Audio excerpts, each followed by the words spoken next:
अस्सलाम वालेकुम students. I hope कि आप सब लोग ठीक ठाक होंगे। स्टूडेंट्स मुझे कंफर्म कर दें कि आप लोगों को आवाज़ ठीक आ रही है।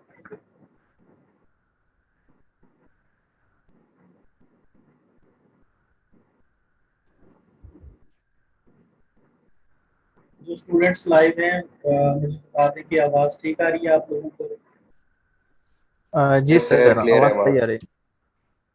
जी सर, ठीक है भैया। क्या हाल चाल है आप लोगों के? अल्हम्दुलिल्लाह सर, आप सुनाइए। जी मैं बिल्कुल ठीक हूँ। अल्हम्दुलिल्लाह सर। सर गर्मी कैसी है आपकी तरफ? ये हुई पड़ी है। सर यहाँ पे इस्लामाबाद में भी आज काफी गर्मी है। यहाँ तो बहुत ज़्यादा गर्मी है। कल भी बहुत ज़्यादा गर्मी थी और आज भी बहुत ज़्यादा।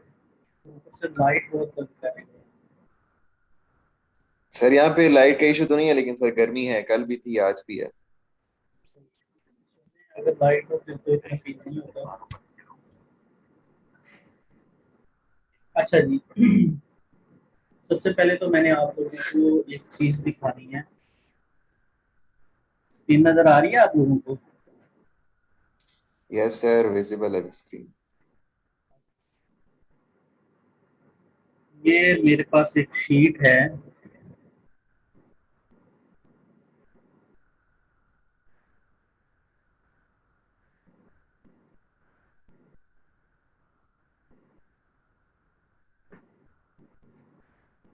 अच्छा जी, इस शीट में ना कुछ डेटा है जो कि मैं आप लोगों को दिखाना चाहता हूँ।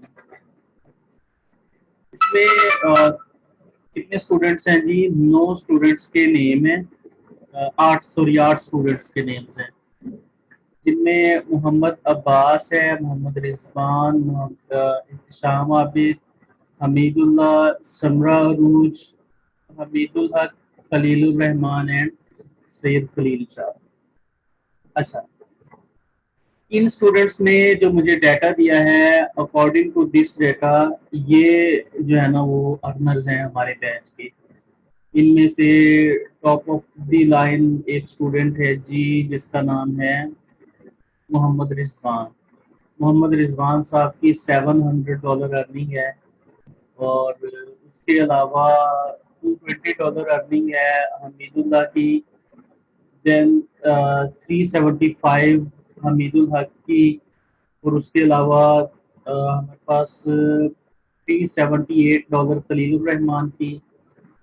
632 हमारे पास अर्निंग है सैयद खलील शाह की। इसके अलावा $30 अर्निंग है एहतिशाम अब की। और 3500 मोहम्मद अब्बास की। $35 सॉरी। देन $5 है समरा की। तो सबसे पहले तो स्टूडेंट्स ये जो स्टूडेंट्स हैं ये वाकई ही डिजर्व करते हैं हमारी एप्रिसिएशन की। तो मैं चाहता हूँ कि आप लोग भी एक दफ़ा इनको कंग्रेचुलेशन बोलें और इनको अप्रिशिएट करें, ताकि ये और ज़्यादा बेहतर अंदाज में परफॉर्म कर सकें।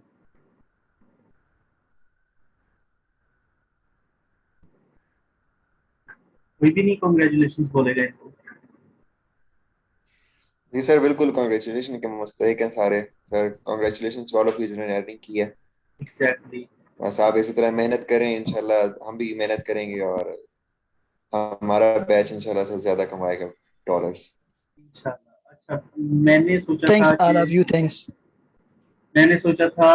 हमारे बैच में से तकरीबन जो है 50 स्टूडेंट्स जो है वो अर्नर्स निकलेंगे, लेकिन थोड़ा सा सर मैं हमारी क्लास में डिसअपॉइंट। सर जो बच्चे प्रेजेंट होते हैं वो कम होते हैं सर, अराउंड आजकल तो 32 प्रेजेंट होते हैं सर। डोंट नो कि स्टूडेंट्स क्यों बैठक हो चुके हैं इस चीज़ से।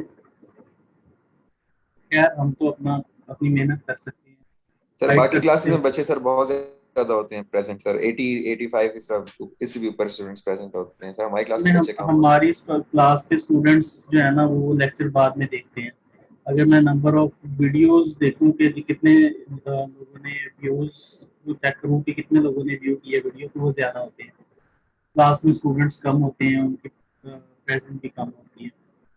खैर हमारे बैच की ये टोटल अर्निंग जो है अराउंड 23 to 2400 डॉलर है, जो कि एक रीजनेबल अमाउंट है। और मुझे एक तरह से अच्छा भी लगा कि इतनी अमाउंट आप लोगों ने अर्न की है। और दूसरा, मैं चाहूंगा कि इस लिस्ट में अभी और भी नाम ऐड हों। अभी सिर्फ 33 लोगों ने अपना डाटा सबमिट करवाया है। तो जिन स्टूडेंट्स जो आप में से अभी लाइव हैं, अगर आपने भी अर्निंग की है और आपका नेम इस लिस्ट में नहीं है, तो आप भी मेरे साथ अपना डाटा शेयर करें ताकि आपको भी इस लिस्ट में ऐड किया जा सके। है कोई स्टूडेंट ऐसा जिसने अर्निंग तो की हो लेकिन उसका यस नेम सर, इस मैं लिस्ट में? आपने कितनी अर्निंग की है? सर $5। जीवन शर्माइला, फिर आपने ऐड क्यों नहीं किया यहाँ पे? जो गूगल फॉर्म था उसमें ऐड क्यों नहीं की? सर कल ऐड किया था मैंने। एक मिनट मुझे देखने दें, ऐसा हो नहीं सकता क्योंकि मैंने ये लिस्ट आज फाइनलाइज की है। आपके अलावा और भी कोई स्टूडेंट है यहाँ पे?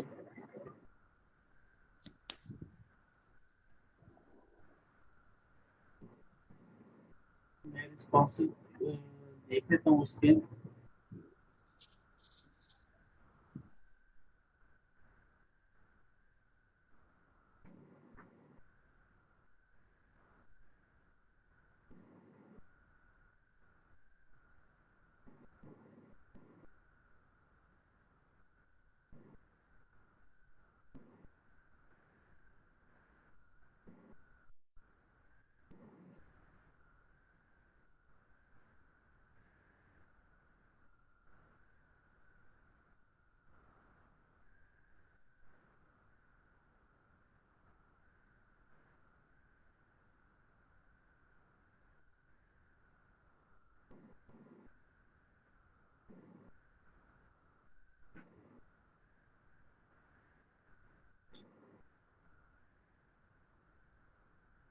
हाँ जी, आपका भी डाटा है। सॉरी, मैं आपको लिस्ट में ऐड नहीं कर सका। मुझे फायदा हो गया यहाँ पे स्टूडेंट्स के नाम बताने का। ठीक है, जीवन में आपने स्क्रीनशॉट शेयर किया हुआ है?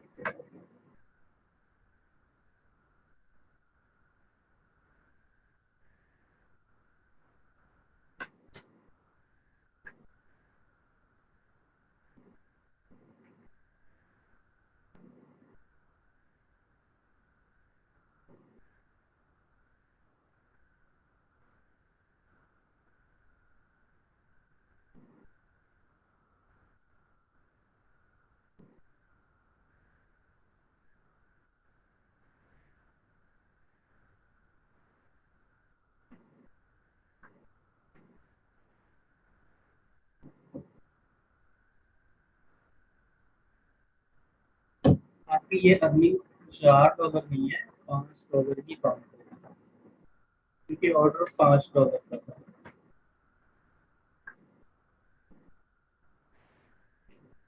अच्छा जी, आपने पीडीएफ फाइल शेयर की है?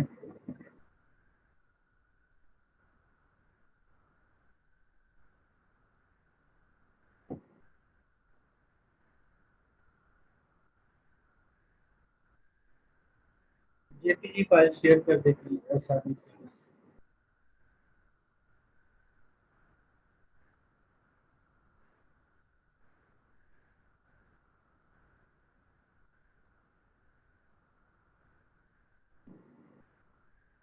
ठीक है जी, जीवन शर्माइला भी। अच्छा, जीवन शर्माइला के अलावा और कोई स्टूडेंट जिसने अर्निंग की हो और उसका नाम इस लिस्ट में ना हो, यहाँ पे मौजूद है कोई ऐसा स्टूडेंट? चाहे कोई लोकल अर्निंग की है या कोई ऑनलाइन प्लेटफॉर्म के ऊपर या फेसबुक के ऊपर कहीं पे भी कोई अर्निंग की हो?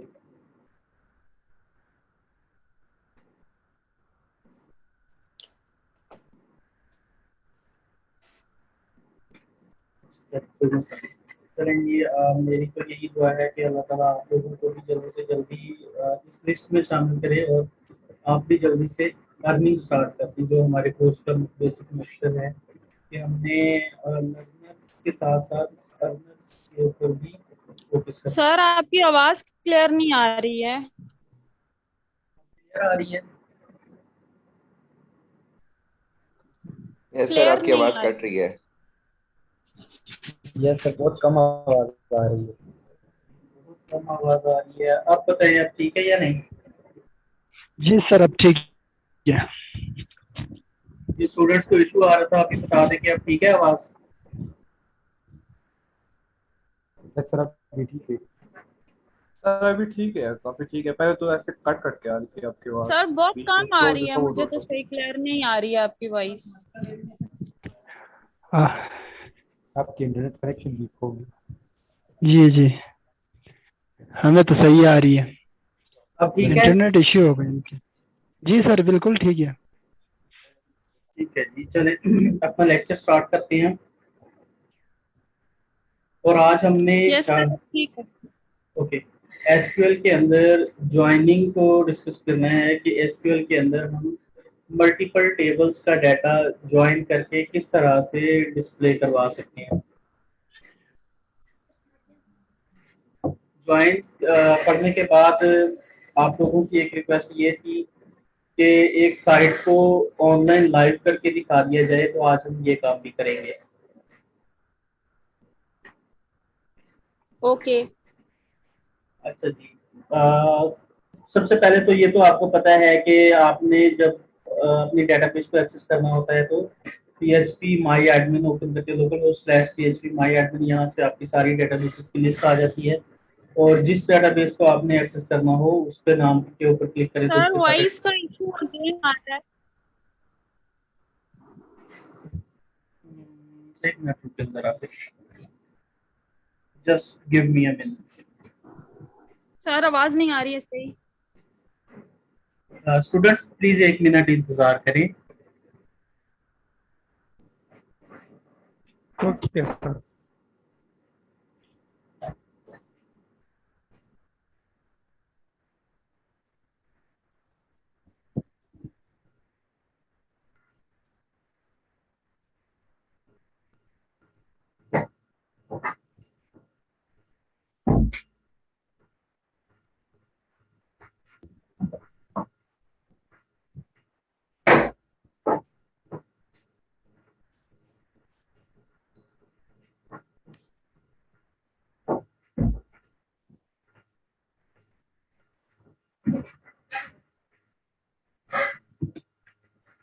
हाँ जी, अब आवाज ठीक आ रही है?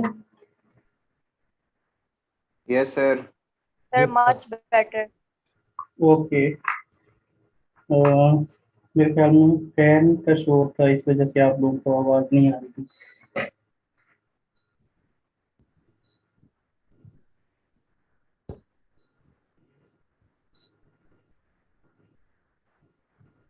जी, तो किसी को पता है ज्वाइंस क्या होते हैं?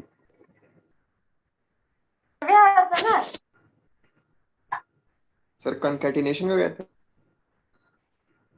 दो टेबल्स का डाटा, सर दो टेबल्स का डाटा एक जगह पे डिस्प्ले करवाना। यस सर, जी सर, इसमें सर एक ही एक से फिर ज्यादा लेफ्ट टेबल जैन का और डेटा शो राइट करना जैन और पड़ेगा। इनर जैन किस तरह होता है। चलिए गुड, आप लोगों को थोड़ा बहुत आइडिया है इस चीज का, कुछ स्टूडेंट्स को। Sir,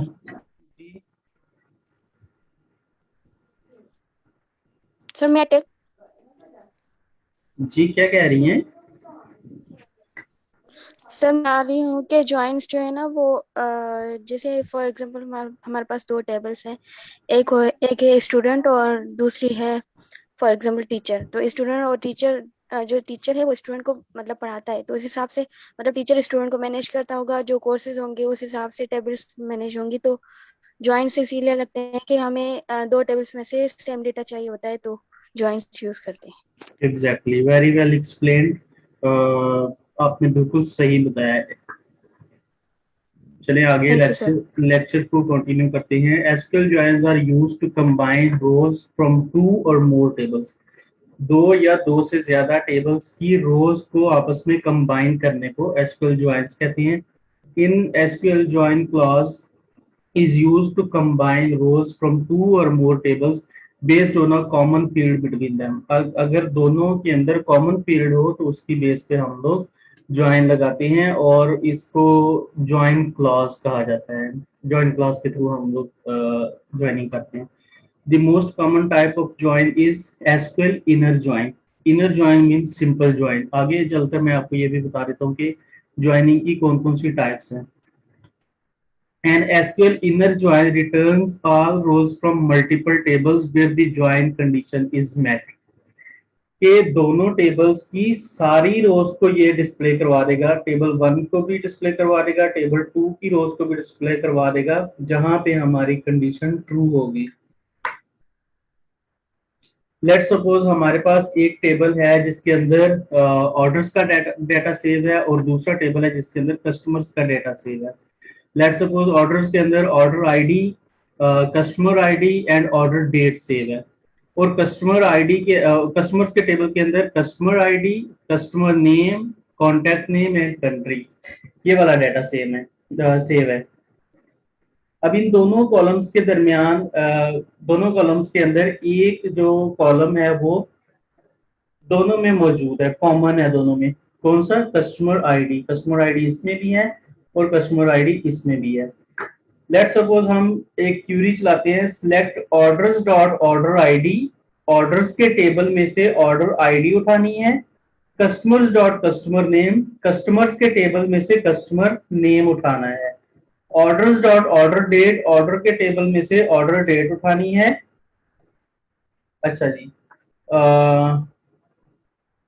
from orders inner join customers on orders dot customer ID is equal to customers dot customer ID. जहां पे दोनों चीजें कौन सी मैच हो रही हो, ऑर्डर्स के टेबल में से ऑर्डर आईडी और कस्टमर्स के टेबल में से कस्टमर आईडी मैच हो रही हो, सॉरी ऑर्डर्स के टेबल में से कस्टमर आईडी और कस्टमर्स के टेबल में से कस्टमर आईडी मैच हो रही हो, वहां पे कंडीशन हमारी ट्रू होगी और हम वो वाला डाटा डिस्प्ले करवाएंगे। ये तो बिल्कुल सिंपल सी एग्जांपल थी इनर ज्वाइन की।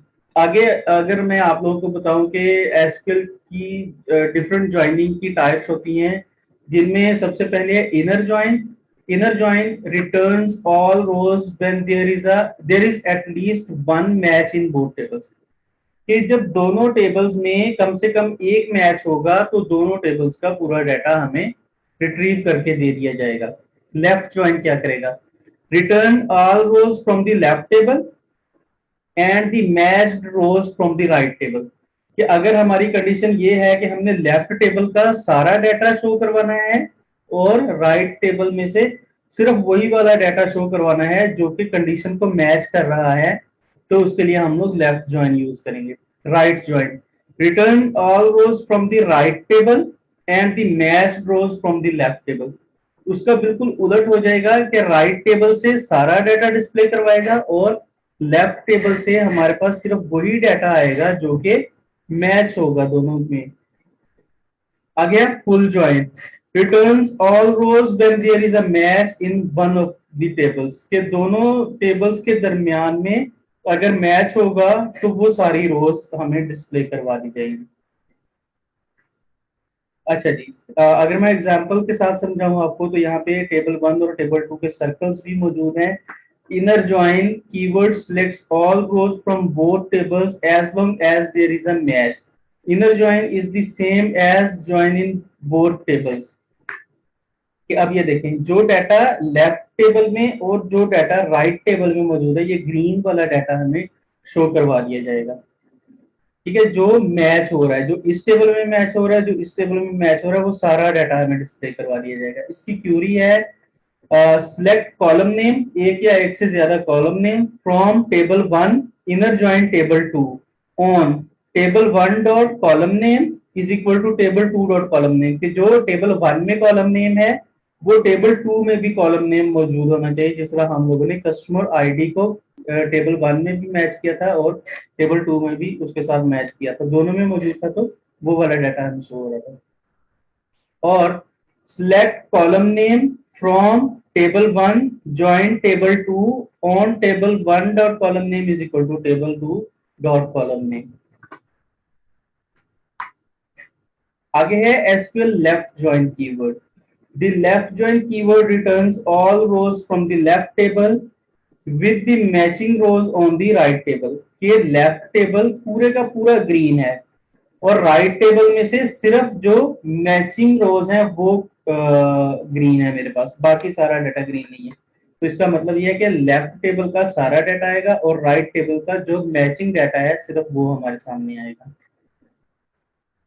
The result is null in the right side when there is no match। कि जब कोई भी मैच नहीं होगा तो राइट साइड पे तो हमारे पास null रिजल्ट आएगा। Select column name from table 1, left join table 2 on table 1 dot column name is equal to table 2 dot column name। के अब ये इसका सिंटैक्स है कि कॉलम जो कॉलम मैच हो रहा है यहाँ पे दूसरे टेबल के साथ राइट टेबल से सिर्फ वो आएगा और लेफ्ट टेबल का सारा डाटा आ जाएगा।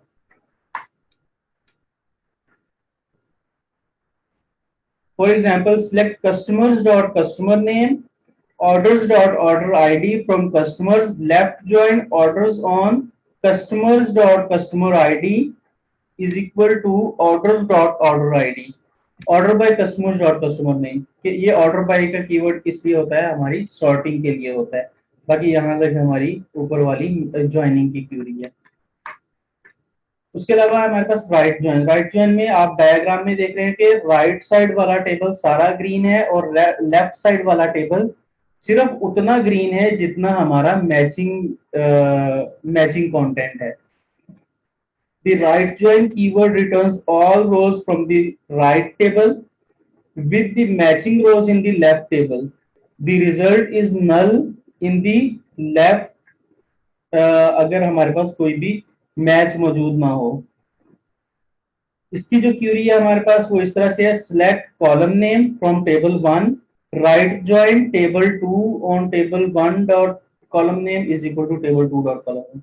वही सिर्फ लेफ्ट ज्वाइन की जगह पे राइट ज्वाइन आ जाएगा तो हमारा पूरा सिनेरियो चेंज हो जाएगा। फिर राइट टेबल का सारा डाटा आएगा और लेफ्ट टेबल का सिर्फ जो है वो सिलेक्टेड डाटा आएगा। अच्छा जी, let's suppose select orders dot order ID employees dot first name from orders, right join employees on orders dot employee ID is equal to employees dot employee ID, order by orders dot order ID। कि order ID की base पे हमने उसको sort करना है। Employees और orders के table में से डाटा डिस्प्ले करवा रहे हैं। किस बेस पे डिस्प्ले करवा रहे हैं हम लोग? एम्प्लॉय आईडी की बेस पे डिस्प्ले करवा रहे हैं। SQL full outer join keyword. अब आप देख रहे हैं कि टेबल 1 भी पूरे का पूरा ग्रीन है, टेबल 2 भी पूरे का पूरा ग्रीन है। इसमें इसको कहते हैं full join. Full join means के टेबल 1 का भी सारा डाटा आएगा, टेबल 2 का भी सारा डाटा आएगा, लेकिन आएगा उस सूरत में जब कोई एक मैच मिलेगा, और अगर कोई एक मैच नहीं मिलेगा तो ये नल होगा। The full outer join keyword returns all rows from the left table and from the right table. The full outer join keyword combines the result of both left and right joins। कि left और right join के results को combine कर देगा ये full outer join. Select column name from table 1, full outer join keyword है हमारे पास जो हम यूज करते हैं। Table 2 on table 1 dot column name is equal to table 2 dot column name. अच्छा, इसकी एग्जांपल यहाँ पे दी गई है। Select customers dot customer name, orders dot order ID from customers के टेबल में से full outer join orders on customers dot customer ID is equal to orders dot order ID, order by customers dot customer name। The full outer join keyword returns all the rows from the left table customers and the rows from the right table orders if there are rows in customers that do not have matches in। कि अगर दोनों के दरमियान में कोई match नहीं होगा तो ये हमारे पास एम्प्टी रिजल्ट शो करवा देगा। आगे है हमारे पास एसक्यूएल यूनियन ऑपरेटर। यूनियन का किसी को आइडिया है कि किस लिए यूज होता है union?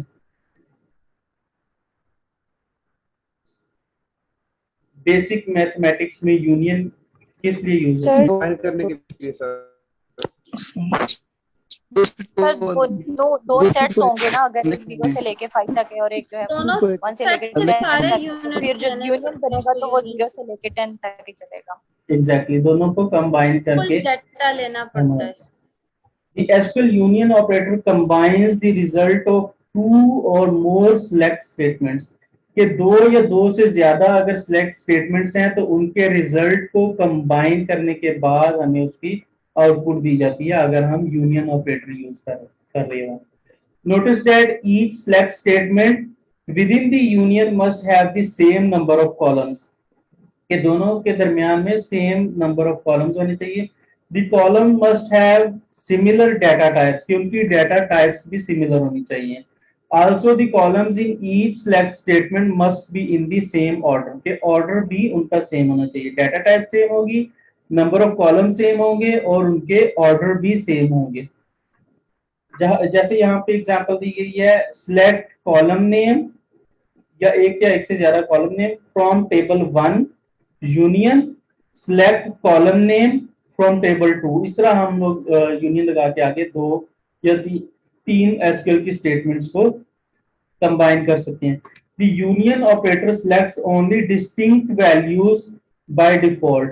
To allow duplicate values use the all keyword with union keyword के अगर union by default distinct values get करता है। डिस्टिंक्ट वैल्यूज मींस के अगर दो वैल्यूज सेम आ रही हैं या 10 वैल्यूज सेम आ रही हैं तो 10 की बजाय सिर्फ एक शो होगी। लेकिन अगर हम चाहते हैं कि इसकी बाय डिफॉल्ट फंक्शनैलिटी को रोककर हम सारे रिकॉर्ड्स डिस्प्ले करवाना चाहते हैं तो उसमें हम क्या यूज करेंगे, ऑल का कीवर्ड यूज करेंगे। जिस तरह यहाँ पे है select column name from table 1 union all column name union all select column name from table 2। इसकी जो आउटपुट आएगी हमारे पास वो कुछ इस तरह से आएगी कि वो सारे रिकॉर्ड्स को डिस्प्ले करवा देगा। यूनियन, अच्छा जी, इसकी अगर मैं आपको एग्जांपल्स दूं, select city from customers union select city from suppliers कि जब हम सिटीज की लिस्ट गेट करना चाहते हैं कि किस किस सिटी से हमें ऑर्डर्स आए हैं, तो सिटी तो एक सिटी से हो सकता है 1000 ऑर्डर्स आए हो तो हम 1000 दफा उसको रिजल्ट को शो नहीं करवाएंगे, हमें सिर्फ एक सिटी का नेम चाहिए तो वहां पे हम लोग यूनियन यूज कर लेंगे। बाय डिफॉल्ट वो डिस्टिंक्ट वैल्यूज को गेट करेगा। Select city from customers union और select city from suppliers order by city. अब इसमें अगर एक सिटी से 1000 लोगों ने भी ऑर्डर प्लेस किया तो वो 1000 दफा हमारे पास उस सिटी का नाम शो करवाएगा। ठीक हो गया स्टूडेंट्स? किसी को कोई भी कंफ्यूजन है तो मुझसे पूछ लें, उसके बाद में आप लोगों को जो आपकी डिमांड थी कि एक वेबसाइट को मूव करना है from the local host to the online host, वो बता देता हूँ कि कैसे काम करते हैं। बेहतरीन समझाया सर आपने। जी क्या कह रहे हैं? समझ नहीं आई, आपकी आवाज कट रही थी।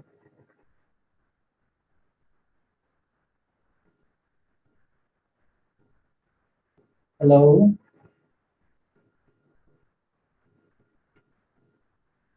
सर सर जी, मैंने लोकल से लाइव की थी वेबसाइट अच्छा और जी, मुझे ये आती है। अच्छा सही है, चले। अच्छा जी, एक दफा मैंने पहले भी ये काम करवाया है आप लोगों को, लेकिन अगर फिर भी कोई इश्यूज आ रही हो तो नो इशू, आप मुझसे पूछ सकते हैं, हम इसको रिपीट कर लेंगे। अब भी जहां से समझ ना आए तो आप लोगों ने मुझसे पूछ लेना है। तो मैं इसको क्लोज कर रहा हूँ और बिल्कुल न्यू रूट से स्टार्ट करते हैं हम लोग।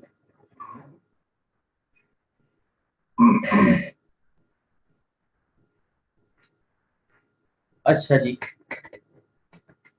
लोकल होस्ट स्लैश डेटा कौन सा प्रोजेक्ट बनाया था हमने, कॉन्कर के ऊपर काम कर रहे थे। कौन पर?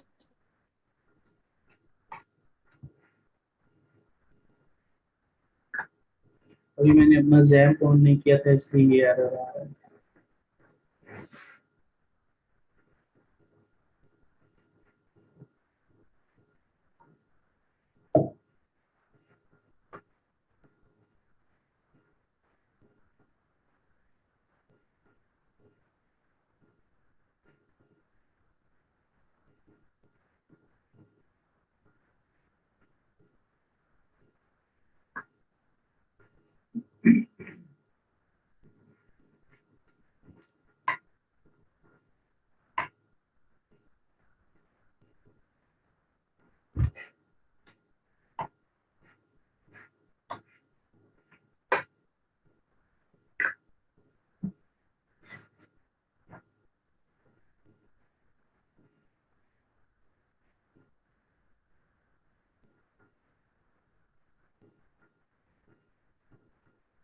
लोकल होस्ट की बहुत स्लो लोड हो रहा है। सर ये फर्स्ट टाइम लोड स्लो होता है। क्या आप लोगों के पास भी इशू आ रहा है? सर फर्स्ट टाइम स्लो होता है, उसके बाद सही होता है। नहीं सर, ये जब इंटरनेट के साथ पीसी कनेक्ट होता है तब स्लो चलता है, अगर इंटरनेट से डिस्कनेक्ट करो तो सेट हो जाता है सर। शायद ऐसा ही हो। सर मेरे पास तो इस तरह की प्रॉब्लम आती है। ओके स्टूडेंट्स, ये हमारी वेबसाइट है। अब इस वेबसाइट को हमने लाइव किया था। ये देखिए यहाँ पे जो मैंने एक यूज किया था कोड, जिस टाइम हम मल्टीलिंगुअल प्लगइन यूज कर रहे थे, तो ये प्रॉब्लम उसकी वजह से आ रहा है। ये कोड पहले मैं रिमूव कर देता हूँ ताकि हमारे लोकल होस्ट पे साइट सही चले और उसी साइट को हम ऑनलाइन मूव करेंगे।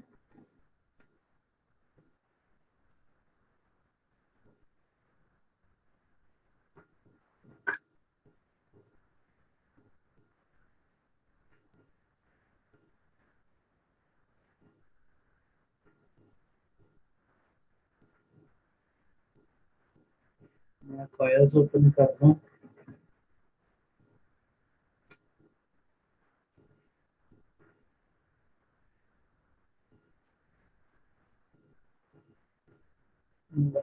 content themes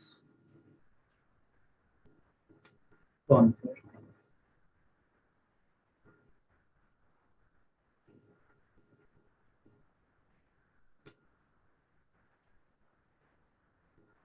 स्क्रीन सही नजर आ रही है जी? यस सर, नजर आ रही है। Yes sir. अच्छा जी, हमने जो कोड किया था वो एक कंडीशन लगाई थी, इफ लैंग्वेज इंग्लिश, तो ये चीज जो अगर लैंग्वेज उर्दू हो तो उसकी जगह पे हमने उर्दू का कंटेंट डिस्प्ले करवाया था। अब हमने इस चीज को खत्म करना है क्योंकि इसकी वजह से हमारी वेबसाइट के ऊपर एक वार्निंग आ गई है। तो ये मैं सारा कोड यहाँ से खत्म कर देता हूँ।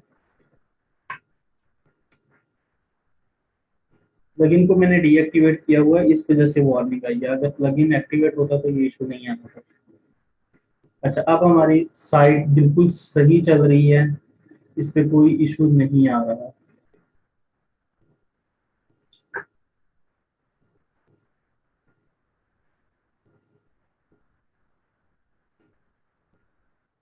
मैंने इसको भी खत्म करना है, जो फुटर में हम शो करवाया था ये वाला।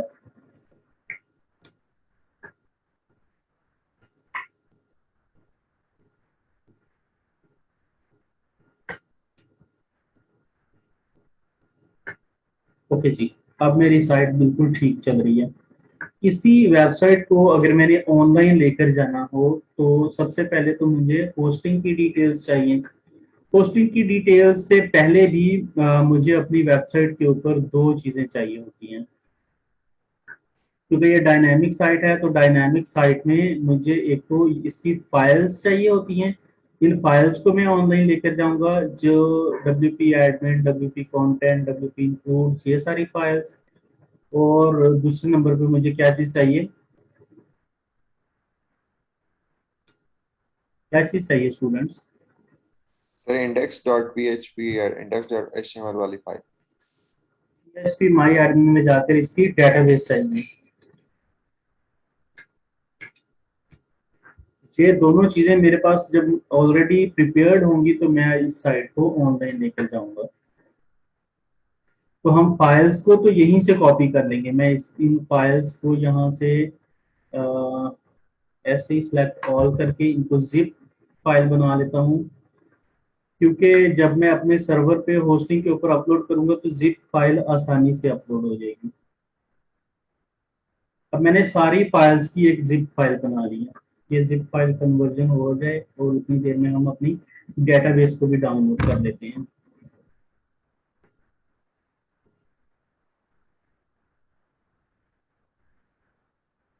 कॉन्फर के नाम से डेटाबेस है हमारी। इस डेटाबेस को आपने सिलेक्ट करना है। ये मैं आपको बता रहा हूँ अगर लोकल होस्ट से साइट ऑनलाइन लेकर जानी है या किसी एक होस्ट से दूसरे होस्ट के ऊपर लेकर जानी है, ये मैनुअल तरीका है और सबसे ज्यादा एफिशिएंट सॉल्यूशन यही होता है कि जिसमें एरर के चांसेस नहीं होते। डेटाबेस सेलेक्ट करके, ये जब डेटाबेस आपने सेलेक्ट कर ली, आपने सिंपली एक्सपोर्ट के ऊपर क्लिक करना है। एक्सपोर्ट के ऊपर क्लिक करके इसकी एक जिप फाइल बना लेनी है।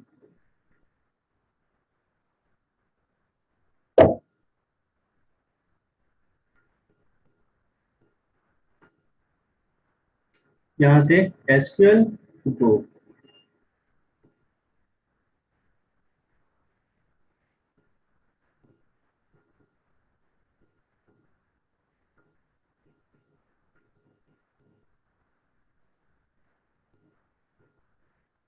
ये हमारे पास डेटाबेस भी आ गई।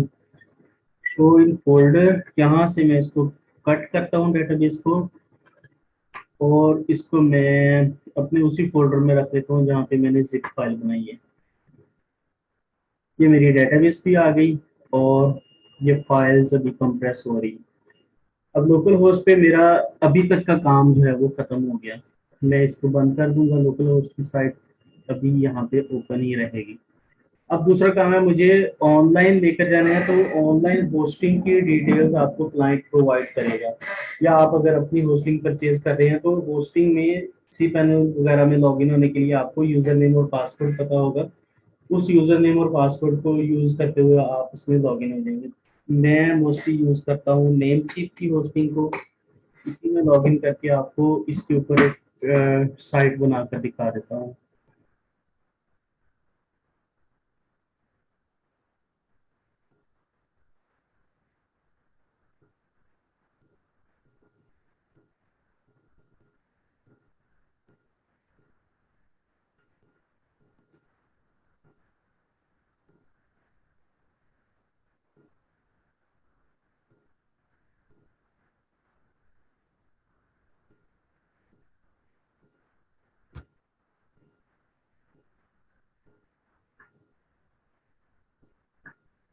वेरिफिकेशन कोड मुझे आया होगा, देखना।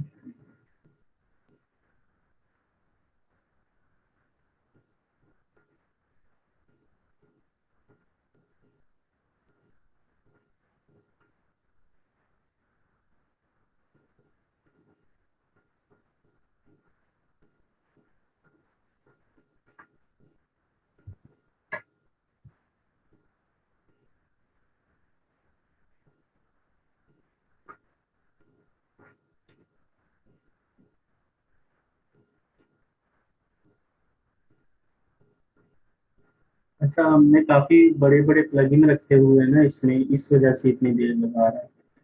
लाइक वो सोशल मीडिया के लिए हमने प्लगइन इंस्टॉल किया था, बड़ी प्रेस। उसके अलावा मल्टीलिंगुअल प्लगइन है, उसके अलावा वू कॉमर्स है। ये सारे बड़े बड़े प्लगइन हैं, इस वजह से ये देर लगा रहा है।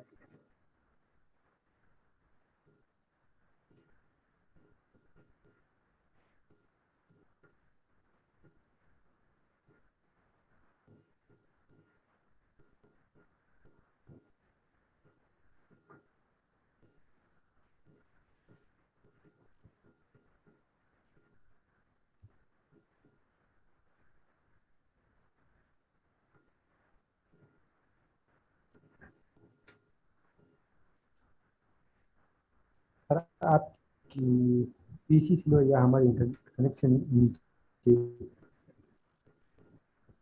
सॉरी, आपकी समझ नहीं आई, आवाज कट रही है। क्या कह रहे हैं आप? सर आपकी पीसी स्लो स्लो है। पीसी स्लो क्यों है?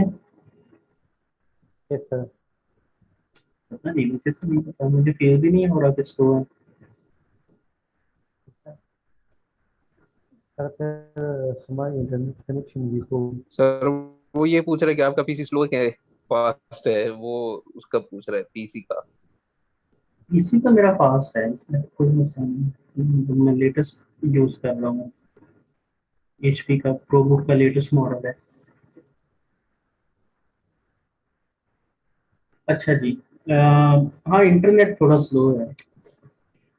खैर स्टूडेंट्स हमारे पास ये होस्टिंग में जब आप लॉगिन होते हैं तो नेम चीफ की होस्टिंग में आपकी जो फ्रंट स्क्रीन डैशबोर्ड होता है वो इस तरह से नजर आता है आपको। यहाँ पे आपकी सारी डोमेन्स आ रही होती हैं और जिस डोमेन के साथ आपका सी पैनल अटैच है वो यहाँ पे ये एक कंप्यूटर सा बना होगा, इसके ऊपर आप आएंगे तो ये गो टू सी पैनल का ऑप्शन होगा, आपने इसके ऊपर क्लिक कर देना। ये मैं आपको बता रहा हूँ नेम चीफ का। अगर आप GoDaddy वगैरह को देखें तो GoDaddy का थोड़ा सा एक डिफरेंट लेआउट होगा। मैं इसमें भी लॉगिन करके दिखा देता हूँ GoDaddy में भी।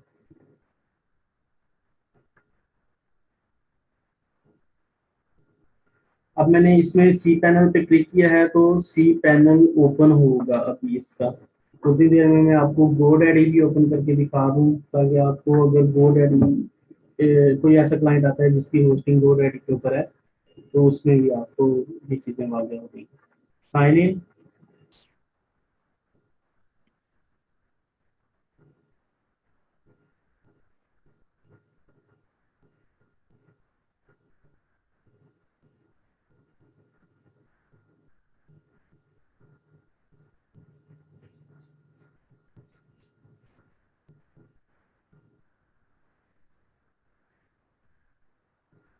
अच्छा जी, इसलिए यूज करते हैं मैं लॉगिन हो जाता हूँ।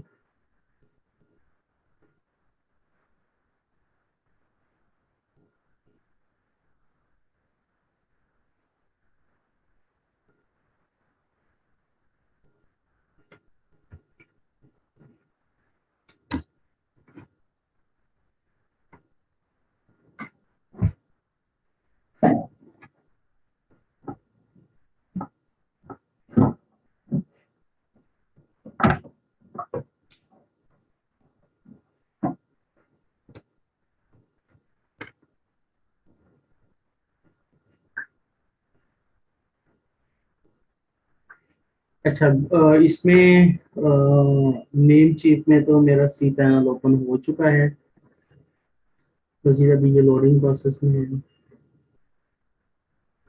आज वैसे इंटरनेट काफ़ी अनस्टेबल है मेरा।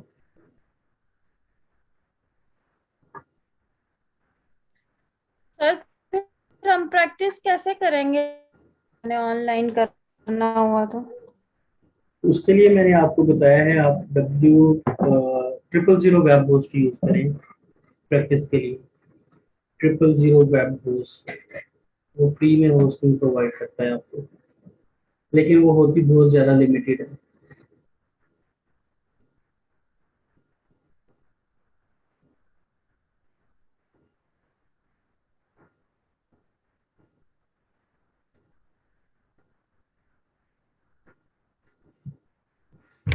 स्टूडेंट्स, मुझे लगता है कि मुझे अपना मोबाइल का हॉटस्पॉट कनेक्ट करना पड़ेगा क्योंकि ये इंटरनेट बहुत स्लो है।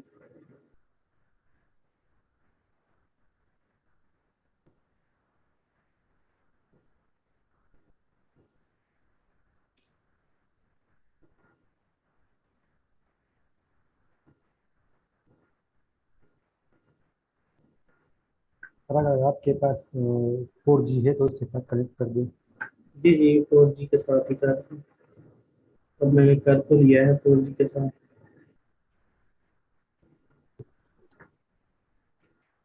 ओके, इसको रिमूव कर लेते हैं।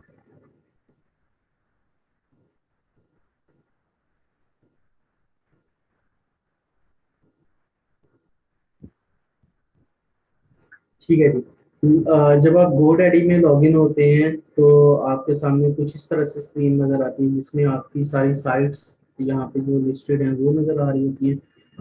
एडिशनल प्रोडक्ट्स में अगर आपने कोई एडिशनल प्रोडक्ट्स बाय किए हैं वो नज़र आ रही हैं, लाइक ईमेल फॉरवर्डिंग वगैरह। और यहाँ पे माई अकाउंट के अंदर आपकी सारी डिटेल्स आ रही होती हैं। आप डोमेन्स के ऊपर क्लिक करेंगे तो आपकी सारी डोमेन्स आएंगी। वेबसाइट्स के ऊपर वेबसाइट्स, होस्टिंग एंड वर्डप्रेस के ऊपर क्लिक करेंगे तो आपकी होस्टिंग और वर्डप्रेस के अंदर आपने अगर कोई पैकेज परचेज किया तो वो यहाँ पे शो होने लग जाएगा। तो अकाउंट सेटिंग्स के अंदर आपके यहाँ पे सारी अकाउंट सेटिंग्स आ जाएंगी। यहाँ पे एक ऑप्शन होता है डेलीगेट एक्सेस का। ये उस टाइम आपको नजर आता है जब आपको लेट्स सपोज किसी क्लाइंट ने कहा कि आप अपनी ईमेल आईडी शेयर करें तो मैं आपको एक्सेस जो है वो अलॉट कर देता हूँ। तो आपको अपनी एडमिन की एक्सेस सेंड करने की बजाय आपकी ईमेल के ऊपर ही अटैच कर देता हूँ। तो आप अपनी GoDaddy की अकाउंट ईमेल शेयर करेंगे, उसके बाद जब आपको एक्सेस अलॉट हो जाएगी, आप कंफर्म करेंगे तो यहाँ पे डेलीगेट एक्सेस के ऊपर क्लिक करेंगे तो आपके वो वाली अकाउंट्स यहाँ पे शो होने लग जाएंगे जो करंटली जिनकी एक्सेस आपके पास मौजूद है। मेरे इस अकाउंट के ऊपर मेरे 3 क्लाइंट्स की एक्सेस मौजूद है जो कि मेरे साथ परमानेंटली बेसिस पे चल रही है। इनमें से किसी एक भी क्लाइंट के साथ मैंने काम करना है तो मैं उसके ऊपर क्लिक करूंगा। लेट्स सपोज मैं पहले के ऊपर क्लिक कर देता हूँ एक्सेस नाउ।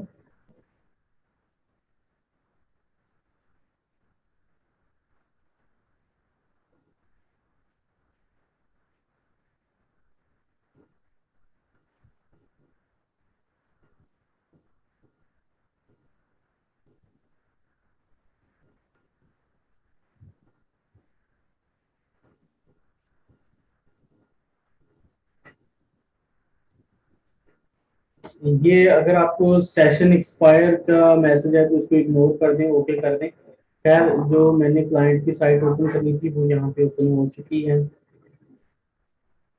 यहाँ से आपने आना है जनाब माई अकाउंट के ऊपर। माई अकाउंट में होस्टिंग एंड वर्डप्रेस के ऊपर क्लिक करना है तो इसकी होस्टिंग की डिटेल्स ओपन हो जाएंगी आपके पास।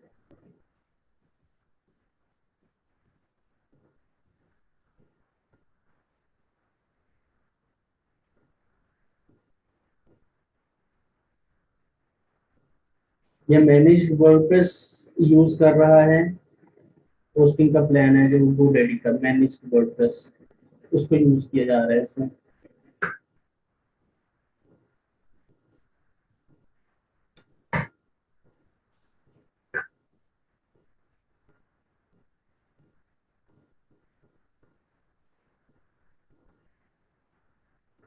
मैंने इंटरनेट चेंज किया ना इस वजह से ये बंद हो गया। ओके, अब यहाँ पे ये वेबसाइट की डोमेन है, इसके ऊपर क्लिक करेंगे तो आपकी वेबसाइट ओपन हो जाएगी। अगर आपने वेबसाइट के एडमिन पैनल में जाना है, एडमिन पैनल में जाने के लिए एडिट साइट के ऊपर क्लिक करेंगे तो आप इस स्पेसिफिक वेबसाइट के एडमिन पैनल में रिडायरेक्ट हो जाएंगे। लेकिन अगर आपने इसकी फाइल्स वगैरह को एक्सेस करना है तो यहाँ से पे आपके पास टूल्स मौजूद हैं, टूल्स के ऊपर जाएंगे और टूल्स के अंदर जाकर आप इसकी फाइल्स को एक्सेस कर सकते हैं। ये फाइल मैनेजर है ओपन। इस वेबसाइट की सारी फाइल्स यहाँ पे आ रही होंगी। इस वेबसाइट की, ये जो दी स्मार्ट कंपनी GA की वेबसाइट है, ये जिसके एडमिन पैनल में मैं अभी मूव हो गया। एडमिन पैनल, अब क्लाइंट ने जैसे मुझे एक्सेस शेयर की, मैं इस काबिल हो गया हूँ कि उसके एडमिन पैनल में जाकर चेंजेस कर सकता हूँ, उसकी साइट की फाइल्स को एक्सेस कर सकता हूँ। हमें यही 2 चीजें चाहिए होती है मेजर। यहाँ पे ये WP कंटेंट न्यूज वगैरह हर चीज आ रही है। ये तो था GoDaddy के बारे में। अच्छा, मैं आपको होस्ट गेटर के बारे में भी बता दूंगा। अच्छा, मैंने जो पैकेज परचेज किया हुआ है नेमचीट के ऊपर, तो उस पैकेज में मेरे पास ये वाली चीजें मुझे मिली हैं। डिस्क स्पेस मुझे मिली है जी 20 GB, जिसमें से 9 GB मैंने यूज की है, बाकी फ्री पड़ी है। फाइल यूजेज ये है, माई सिक्वल डेटाबेसेस में 50 बना सकता हूँ, अभी मैंने सिर्फ 12 बनाई है। सब डोमेन्स में इसके ऊपर 30 बना सकता हूँ, अभी मैंने सिर्फ 4 बनाई है। और ये आगे ईमेल अकाउंट्स में 30 बना सकता हूँ, अभी मैंने सिर्फ 2 बनाए हैं। ये CPU की डिटेल्स आ रही है। एक्चुअली ये भी आपका एक वर्चुअल कंप्यूटर ही होता है, cPanel भी। अच्छा, इसमें आपको डिफरेंट सर्विसेज मिलेंगी, गूगल एप्स मिलेंगी, ठीक है। उसके अलावा नेमचीप SSL मिलेगा, सिक्योर सर्टिफिकेट अगर आपने इंस्टॉल करना है।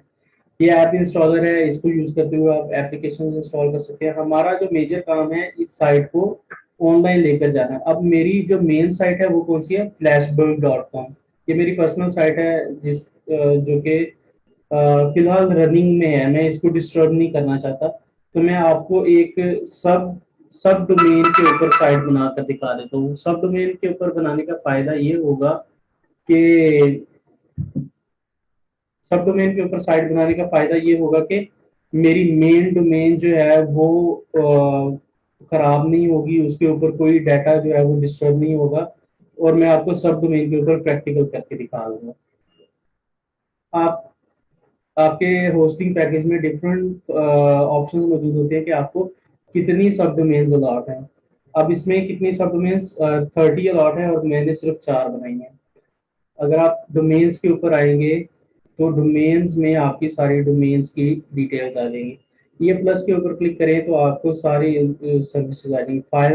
फाइल मैनेजर, ठीक है। सबसे पहले मैंने सब डोमेन बनानी है, ये सब डोमेन का ऑप्शन मौजूद है, यहाँ पे क्लिक करता हूँ और मैं यहाँ पे सब डोमेन का नाम लिख देता हूँ। क्या नाम है जी? कॉन्फर नाम है। किस डोमेन के अगेंस्ट बनाना चाहता हूँ मैं? ये मेरी सारी डोमेन्स जो यहाँ पे ऐड है वो शो हो जाएगी। मैं लेट्स सपोज flashbook.com के ऊपर ही बनाना चाहता हूँ। अब मेरी वेबसाइट का एड्रेस क्या होगा? confer.flashbook.com। क्रिएट,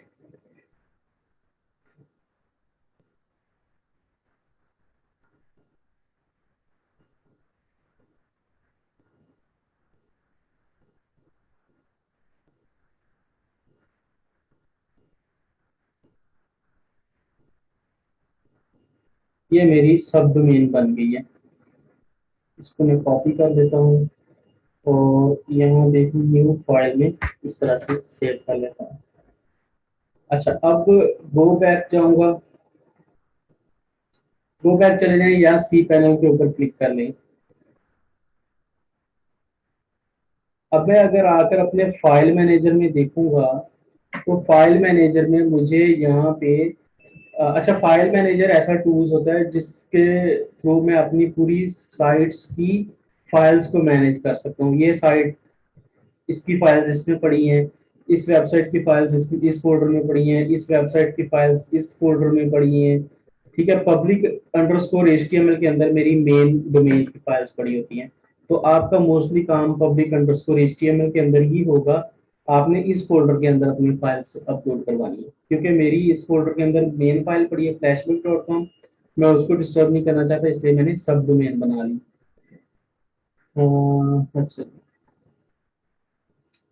किस नाम से हमने सब डोमेन बनाई है? confer.flashbook.com, और वो यहाँ पे उसका एक अलग से फोल्डर भी बन गया होगा, ये देखें confer.flashbook.com। इसको मैं ओपन करूंगा और अपनी फाइल्स इसके अंदर अपलोड करवाऊंगा। आप चाहे तो इन फाइल्स को डिलीट कर सकते हैं। लेट्स सपोज मैं यहाँ से लेकर यहाँ तक इन फाइल्स को डिलीट करना चाहता हूँ।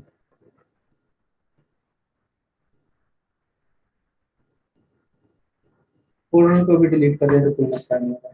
अच्छा जी, अपलोड। कहाँ पे फाइल्स पड़ी हैं? फाइल्स मेरे लोकल होस्ट के ऊपर पड़ी हैं।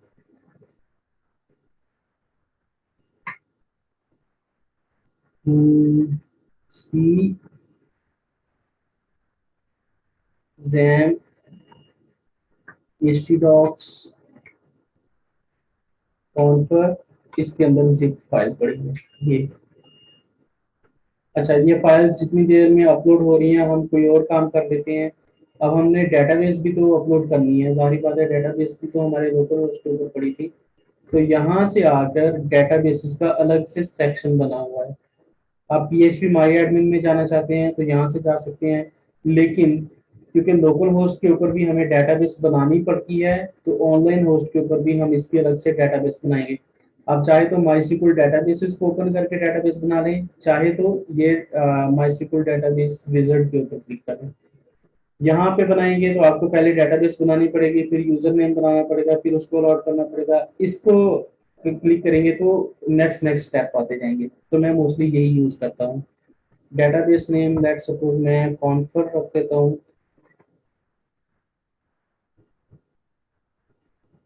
डेटाबेस इस नाम से बन गई है। अब लोकल होस्ट के ऊपर तो यूजर नेम और पासवर्ड हमारा रूट और एम्प्टी होता है, XAMPP यूज करें। लेकिन ऑनलाइन जब हम काम कर रहे हैं तो उसमें हमें यूजर नेम भी बनाना पड़ता है और उसका कोई पासवर्ड भी सेट करना पड़ता है। तो हम ये काम आगे कर लेते हैं। हमें यहाँ पे यूजर नेम कौन सा, लेट्स सपोज मैं कॉन्फर ही यूजर नेम बना देता हूँ और यहाँ से पासवर्ड जनरेटर से पासवर्ड जनरेट कर देता हूँ, कॉपी।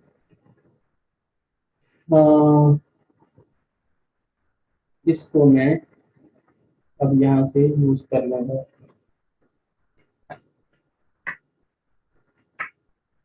ये मेरा पासवर्ड जनरेट हुआ है। क्रिएट यूजर, अच्छा यूजर नेम ये वाला बना है।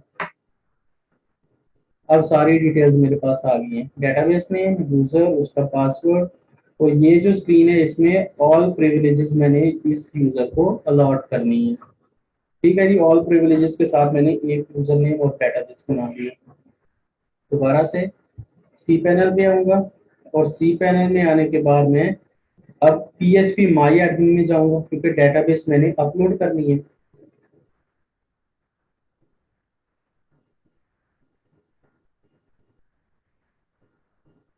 लेकिन PHP माई एडमिन में जाकर डेटाबेस ऐड करने से पहले मैंने सिर्फ एक काम और करना है। ये मेरी साइट का ऑनलाइन पाथ है, इसको मैं प्राइवेट ब्राउजर में ओपन करके देख सकता हूँ।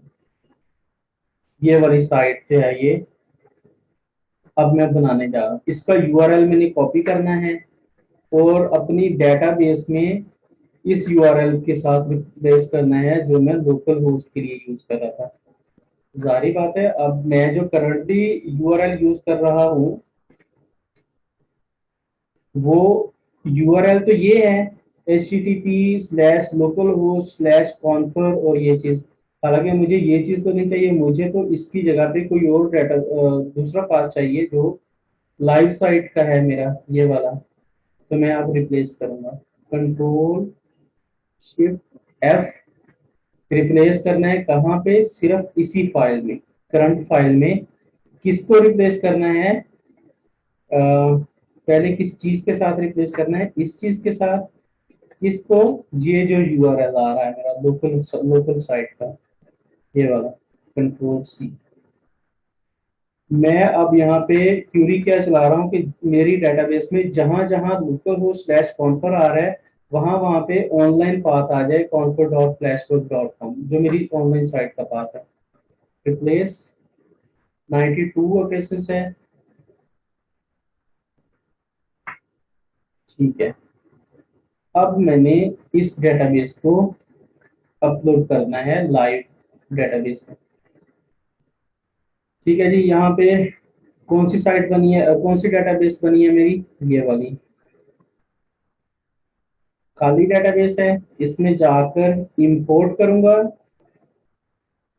चूज लोकल होस्ट से एक्सपोर्ट की थी, अब इंपोर्ट करनी है। ये पड़ी है डेटाबेस जो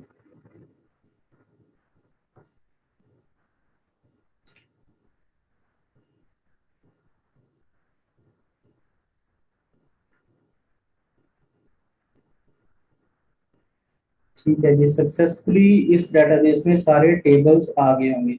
मजीद इसके ऊपर क्लिक करेंगे तो वो सारे टेबल्स आ जाएंगे। और अगर आप पाथ वगैरह भी चेक करना चाहते हैं तो WP ऑप्शंस का एक फोल्डर होता है, सॉरी टेबल होता है, उसके अंदर देखें आपका confer.flashbook.com ऑनलाइन पाथ आ रहा है। इट मींस के दिस डिटेल्स आर अपडेटेड। चलें जी, फाइल्स भी हमारी अपलोड हो चुकी हैं फाइल मैनेजर में। यहाँ पे अब ये जिप फाइल अपलोड हो चुकी है जो हमने की थी। इसको आपने यहीं पे एक्सट्रैक्ट कर लेना है।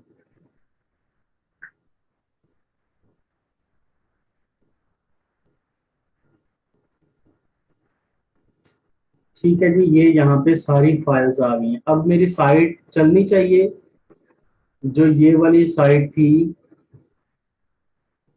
ये वाली साइट ये चलनी चाहिए अब स्टूडेंट्स।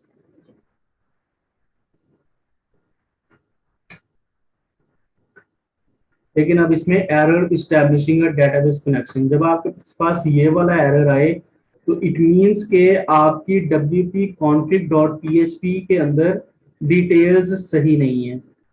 आपने यहाँ से WP config.php को एडिट करना है एडिट करके देखेंगे तो इसमें लोकल होस्ट वाली डिटेल्स आ रही होंगी, क्योंकि हमने लोकल होस्ट पे इस फाइल को एडिट ही नहीं किया। इसमें डेटाबेस नेम क्या आ रहा है, कॉन्फर, हालांकि हमारी डेटाबेस का नेम क्या है, ये वाला। कॉपी, इसको अपडेट, यूजर नेम रूट आ रहा है, हमें रूट की जगह पे यूजर नेम ये वाला चाहिए जो हमने ऑनलाइन बनाया है। ये यूजर नेम, पासवर्ड एम्प्टी आ रहा है, उसकी जगह पे हमने ये वाला पासवर्ड पुट करना है। बस ये 3 चीजें हमने इस फाइल में अपडेट करनी होती है।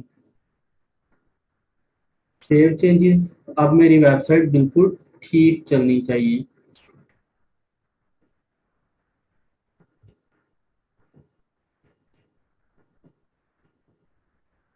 ठीक है जी, जो साइट मेरी लोकल होस्ट पे सही चल रही थी, जैसे चल रही थी बिल्कुल वैसे ही अब ऑनलाइन चलेगी।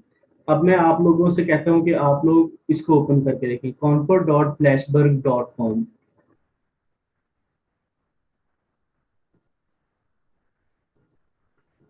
ओपन करके देखें, सही ओपन हो रही है।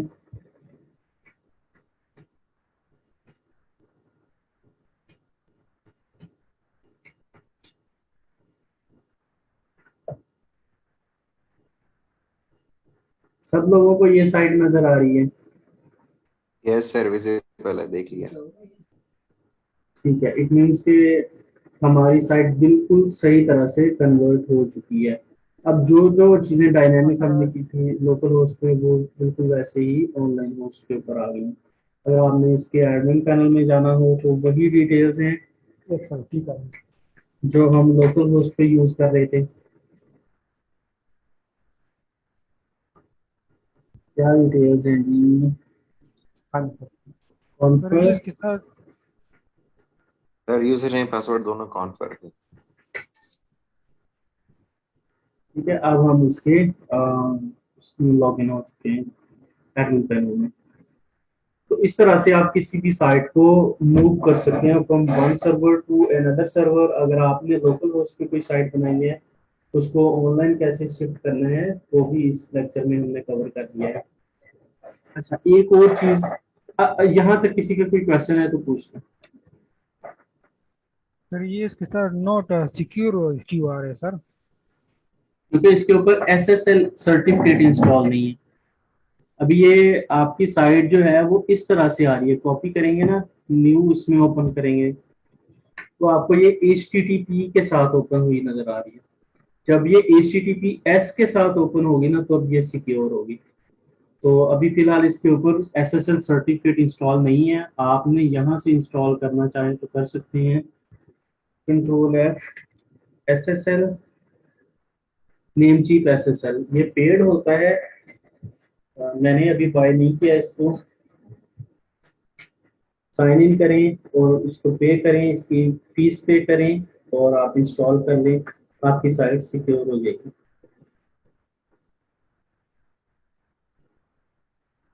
ठीक है सर। अच्छा जी, ये चीज हो गई। इसमें किसी का कोई क्वेश्चन है या कोई कंफ्यूजन है किसी को तो मुझसे पूछ लें, फिर मैंने आप लोगों को एक और चीज भी बतानी है। क्लियर है सर। फाइन, चलेंगे। अब हम एक और चीज देखने वाले हैं जो कि काफी मजेदार चीज है।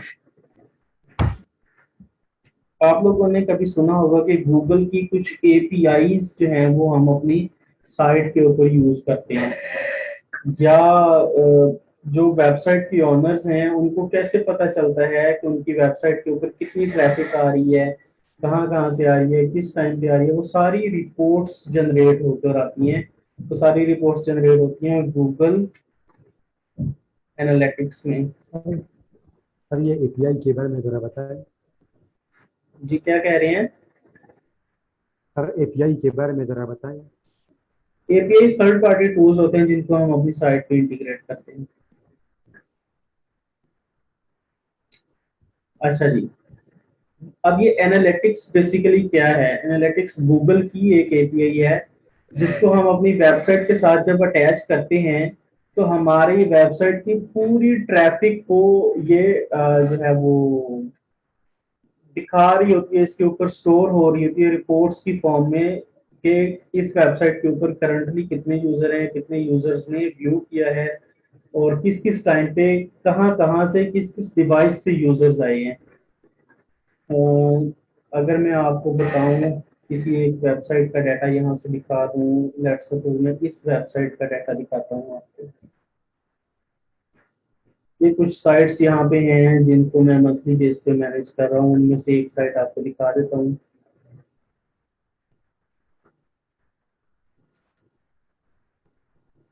इस वेबसाइट की रिपोर्ट्स आ रही हैं, न्यू यूजर्स ये हैं और उसके अलावा टोटल यूजर्स ये हैं आज की डेट में।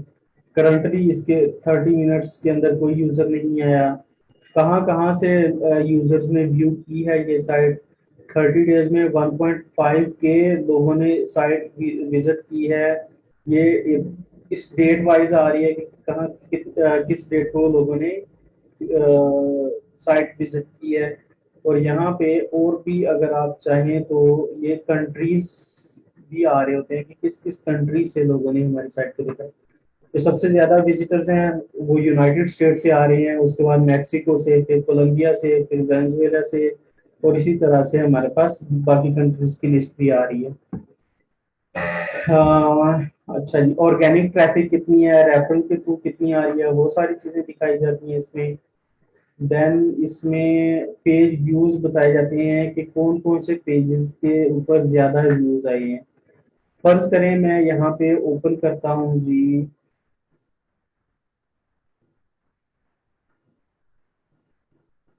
जहाँ से मैं आता हूँ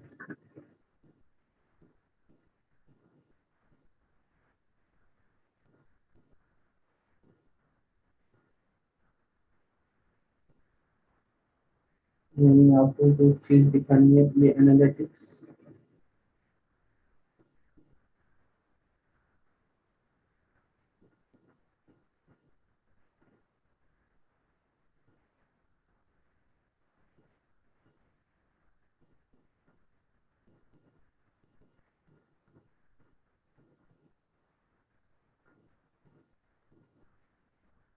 अच्छा जी, अब यहाँ पे टोटल यूजर्स और न्यू यूजर्स की इंफॉर्मेशन आ रही है मेरे पास।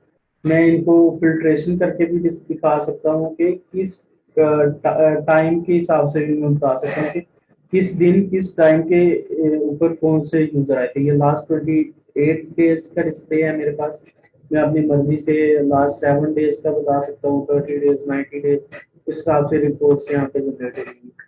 अच्छा, इन सारी रिपोर्ट्स का मकसद होता है वो मैं आपको बाद में बताता हूँ। सबसे पहले ये रिपोर्ट्स जनरेट करने का तरीका बता दूं कि क्या तरीका होता है। हम इसमें गूगल एनालिटिक्स को अपने जीमेल के अकाउंट के साथ ही यूज कर सकते हैं। उसमें हम लोगों ने अपनी साइट को ऐड करना होता है।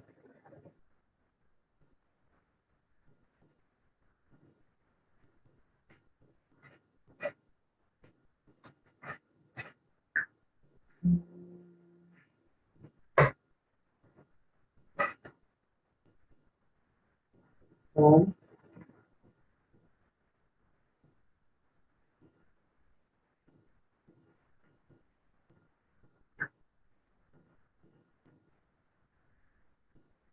यहाँ से हम प्रॉपर्टीज ऐड कर सकते हैं।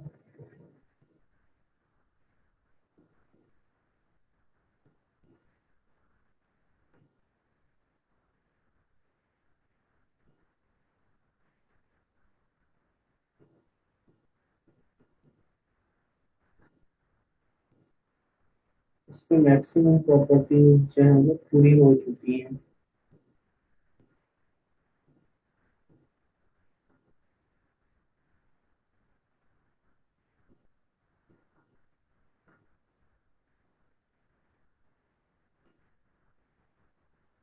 मैं अपने किसी और जीमेल अकाउंट को यूज कर लेता हूँ।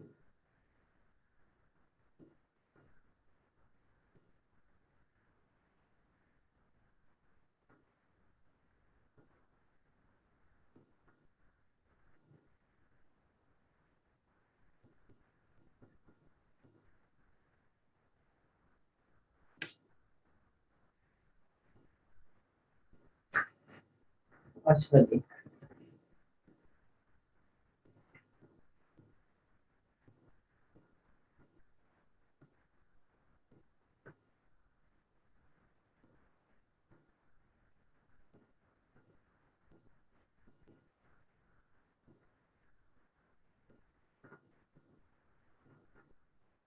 सॉरी, यहाँ पे आपके पास एडमिन में ऑप्शन आ रहा था, ये सेटिंग्स बिलो एडमिन के ऊपर क्लिक करेंगे आप, तो यहाँ से आप अपनी चीज़ों को ऐड कर सकते हैं।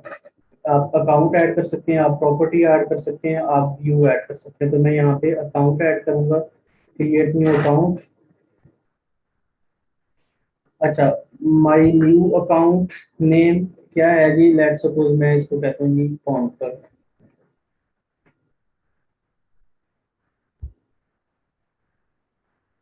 नेक्स्ट। अच्छा, प्रॉपर्टी नेम क्या है? कॉन्कर। रिपोर्टिंग टाइम जोन, आप कोई भी कंट्री सेलेक्ट करेंगे उस कंट्री के हिसाब से टाइम जोन आ जाएगा। आपकी करेंसी क्या है वो सिलेक्ट करनी है। नेक्स्ट। अच्छा, यहाँ पे आपके जो अकाउंट बिजनेस इंफॉर्मेशन है, लेट्स सपोज मैं 1 to 10 कर देता हूँ यहाँ से। क्रिएट।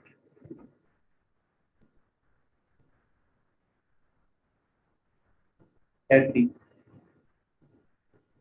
अब मेरा कॉन्फर का अकाउंट ऐड हो गया है। मैं इसके अंदर अब अपनी वेबसाइट को भी ऐड कर सकता हूँ, एंड्रॉयड ऐप को भी ऐड कर सकता हूँ और iOS ऐप को भी ऐड कर सकता हूँ। लेट्स सपोज मैं वेबसाइट को ऐड करना चाहता हूँ, तो वेबसाइट आगे यूआरएल HTTP के साथ है या HTTPS के साथ? मेरी वेबसाइट HTTP के साथ है। क्या मेरी वेबसाइट का यूआरएल है ये तो लोकल होस्ट वाला यूआरएल है, ये मेरी वेबसाइट का यूआरएल है, मैंने कॉपी किया हुआ है।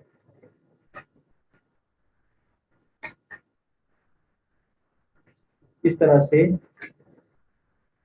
इसको मैं ऐड कर दूंगा। confer.flashbook.com। स्ट्रीम नेम में मैं कॉन्फर लिख देता हूँ। Create stream.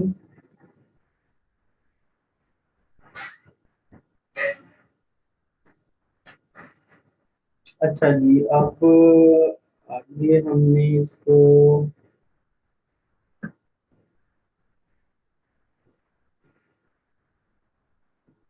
Settings,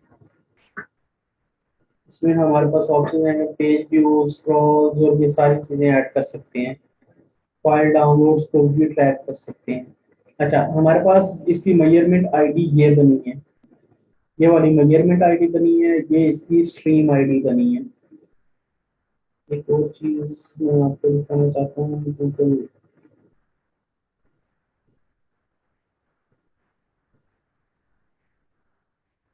Google analytics.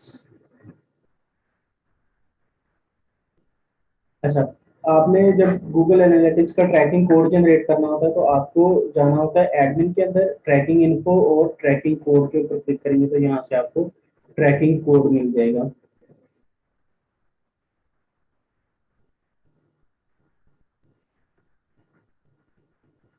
Admin,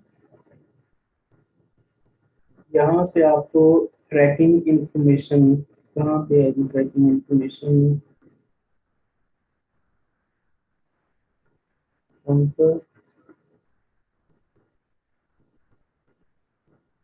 account settings,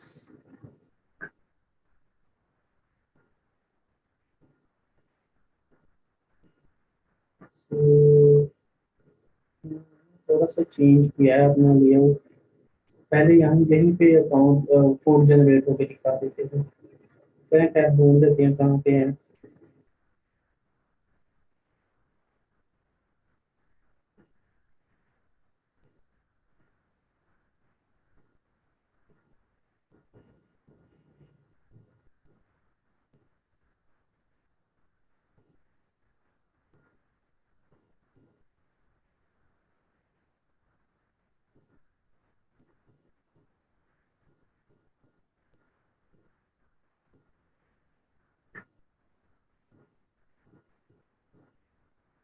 property settings, set up a system।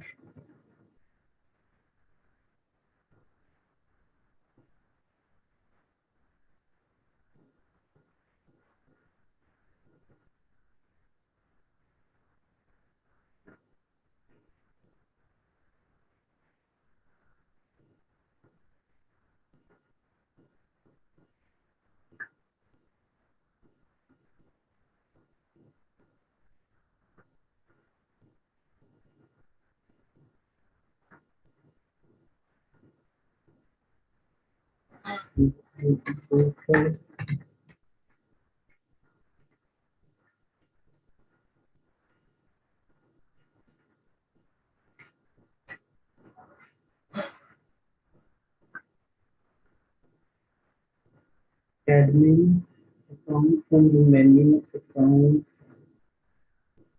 select the property.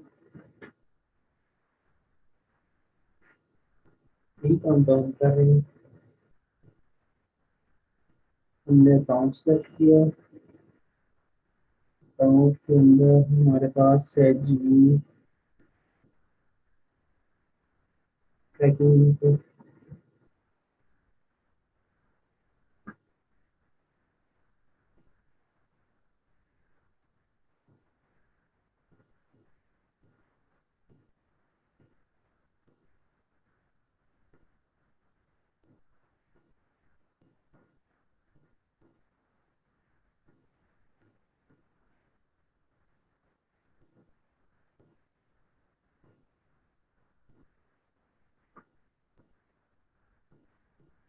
वैसे तो ये काम एक प्लगइन से भी हो जाएगा, लेकिन मैं आपको इसी का टूल समझाने वाला हूँ। प्लगइन में हमें 24 घंटे इंतजार करना पड़ेगा, क्योंकि वो 24 घंटे के बाद की ट्रैफिक को काउंट करके दिखाता है।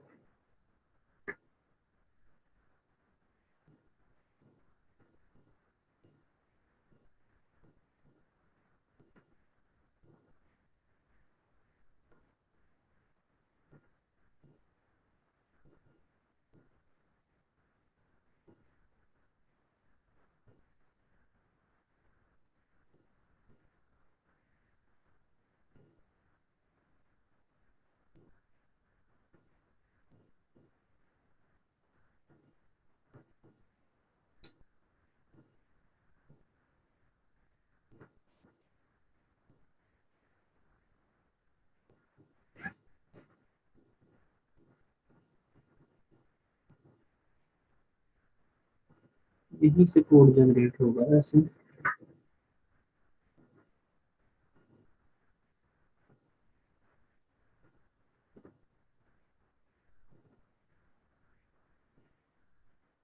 हाँ ये है, ये हमारा कोड है।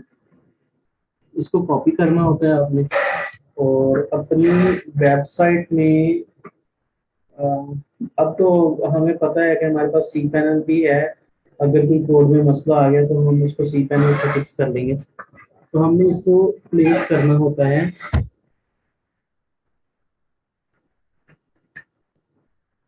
अपनी वेबसाइट के हेडर में। हेडर डॉट पीएचपी में WP हेड से ऊपर पेस्ट करना होता है इस कोड को। यहीं से आप हेडर डॉट पीएचपी ओपन कर सकते हैं।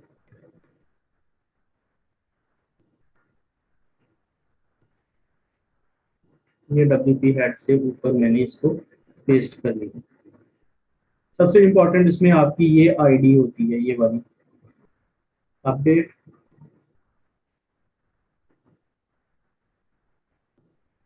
ये वाली आईडी बेसिकली मेजरमेंट आईडी। अच्छा, अब मैंने क्योंकि इस वेबसाइट के ऊपर ये कोड पुट कर दिया है, तो अब मैं इसकी जितनी भी रिपोर्ट्स हैं वो देख सकता हूँ। हम रियल टाइम वाली ही देख सकते हैं, बाकी तो 24 घंटे के बाद हम देख सकते हैं। अब रियल टाइम में ये मुझे बता देगा कि मेरी वेबसाइट के ऊपर जो है वो कितने यूजर्स करंटली व्यू कर रहे हैं मेरी साइट को। यूजर्स इन लास्ट 30 मिनट्स 0 है, क्योंकि अभी मैंने कोड पुट किया है। ये कोड पुट करने के बाद ट्रैकिंग शुरू करेगा। तो मैं आप लोगों से रेकमेंड करता हूँ कि आप सब लोग एक दफ़ा इस वेबसाइट को ओपन करें, confo.flashbook.com, ताकि ये ट्रैकिंग में आ जाए यूजर्स। मैं भी ओपन कर लेता हूँ।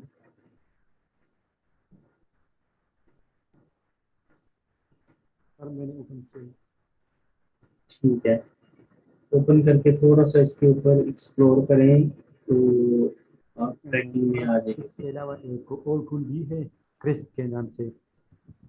सर उसमें जब यूज़र आपकी वेबसाइट को विजिट करता है ना, तो आप वो आपकी वेबसाइट पर जो भी एक्टिविटी करता है ना, तो सर आपको उसकी स्क्रीन नज़र आता है। वो भी है, लेकिन इसके उसके अलावा भी और बहुत सारी टूल्स हैं। लेकिन जो सबसे ज़्यादा एफिशिएंट रिपोर्टिंग के लिए टूल है ना, वो ये गूगल एनालिटिक्स है।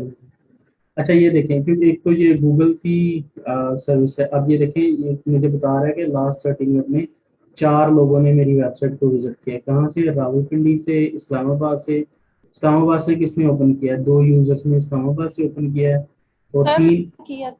3 यूजर्स ने रावलपिंडी से ओपन किया मेरी साइट को। ऑल यूजर जो है वो मेरी साइट के ऊपर 5 हैं। पेज व्यूज कितने आए हैं? 7 आए हैं। ये इस तरह से फर्स्ट व्यू 6 आ रहे हैं। अब ये ट्रैकिंग इस वेबसाइट की स्टार्ट हो चुकी है। इस तरह से हम हैदराबाद से कोई नहीं आया। सर मैंने भी फोन किया था तो अभी से आ जाएगी, आप लोग इसमें ट्रैकिंग में आ जाएंगे।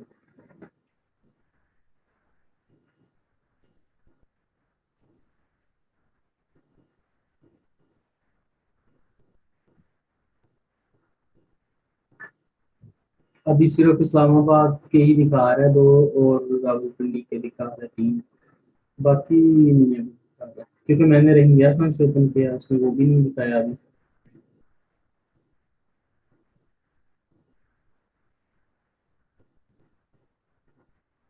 हाँ जी, काबुल से भी आ रहा है। ये देखिए यहाँ से भी आ रहा है। सर वीपीएन लगा के चेक कर रहे थे दोबारा। क्या? सर वीपीएन लगा के चेंज कर दें लोकेशन। नहीं नहीं, बस आप लोगों को चीज दिखानी थी कि किस तरह से ये ट्रैकिंग हो रही होती है। हाँ ठीक है, ये चीज आ रही होती है। अब इसकी बेस पे ना रिपोर्ट्स पूरी जनरेट हो रही होती हैं। फर्ज करें मैं यहाँ पे आता हूँ और इसमें ओवरव्यू में आता हूँ। ओवरव्यू पे ना मुझे इसकी पूरी एक रिपोर्ट जनरेट होकर आ जाएगी।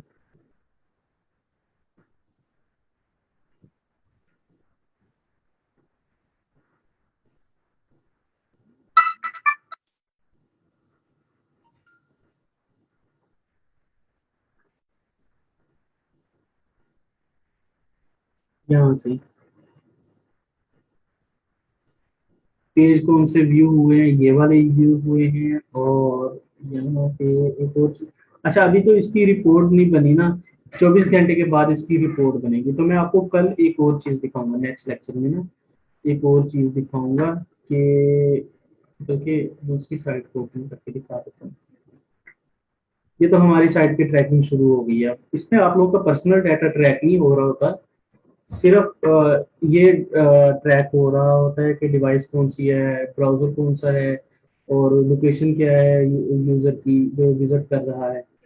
हमारा नाम वगैरह और कुछ भी शो नहीं हो रहा होता। ये पर्सनल डिटेल्स होती हैं। अगर ये शेयर होने लगते हैं तो फिर तो कोई भी कंपनी अपनी वेबसाइट बनाएगी ना। अच्छा, इसमें ये जो रिपोर्ट्स जनरेट हो रही होती है ना, ये बहुत ज्यादा फायदेमंद होती हैं हमारे लिए। किस किस तरीके से ये फायदेमंद हो सकती हैं स्टूडेंट्स? सर एडवर्टाइजिंग के लिए। ठीक है, एडवर्टाइजिंग के लिए। और सर ताकि हमें पता चले कि कौन से प्लेटफॉर्म से, मतलब सोशल मीडिया से या और किसी जगह से ट्रैफिक आ रहा है। रैंकिंग हो रही होती है।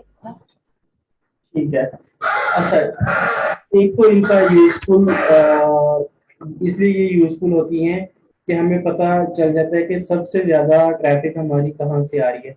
तो हमें सबसे ज्यादा फोकस भी उसी कंट्री में करना है। Top of the list United States ही है, तो यूनाइटेड स्टेट्स से ज्यादा ट्रैफिक आ रही है तो हमें यूनाइटेड स्टेट से रिलेटेड जो कंटेंट है वो ज्यादा पुट करना है अपनी साइट के ऊपर। अच्छा, दूसरे नंबर पे अगर मैं इसके ऊपर आऊँ कि मेरी वेबसाइट के कौन कौन से पेजेस के ऊपर ज्यादा व्यूज आ रहे हैं, तो वो भी मुझे पता चल जाता है कि मैंने किस पेज के ऊपर ज्यादा मेहनत करनी है। अच्छा, इसमें एक और भी ऑप्शन आ रहा होता है कि डिवाइसेस की भी इंफॉर्मेशन आ रही होती है, ब्राउजर्स की भी इंफॉर्मेशन आ रही होती है, ऑपरेटिंग सिस्टम की भी इंफॉर्मेशन आ रही होती है कि किस ऑपरेटिंग सिस्टम से ज्यादा लोग व्यू कर रहे हैं। तो हमें उस ऑपरेटिंग सिस्टम के ऊपर अपनी वेबसाइट के ऊपर ज्यादा मेहनत करनी पड़ती है।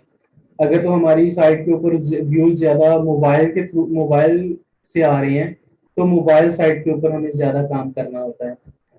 मोबाइल साइट के इश्यूज अगर आ रहे हैं उनको फिक्स करना है हमने। तो ये आपको सारे जो रिपोर्ट्स होती हैं ये टोटल इंफॉर्मेशन प्रोवाइड करती है कि आपने अपनी साइट को किस तरह से इम्प्रूव करना है।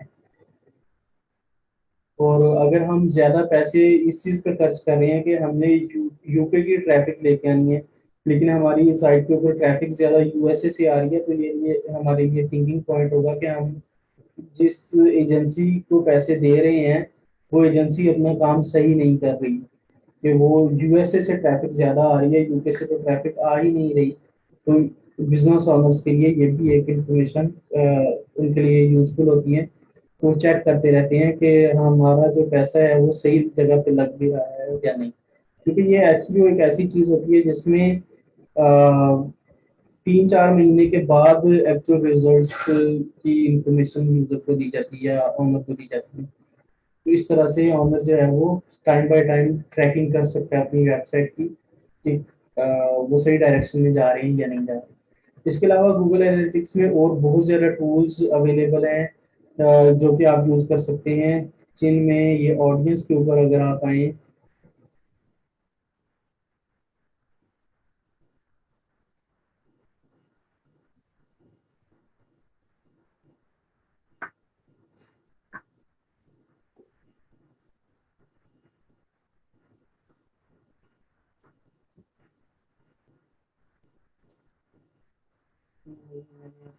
चीज़ दिखानी है कि जहाँ से हम इसमें देख सकते हैं कि हमारी साइट पे इश्यूज कहाँ पे आ रहे हैं।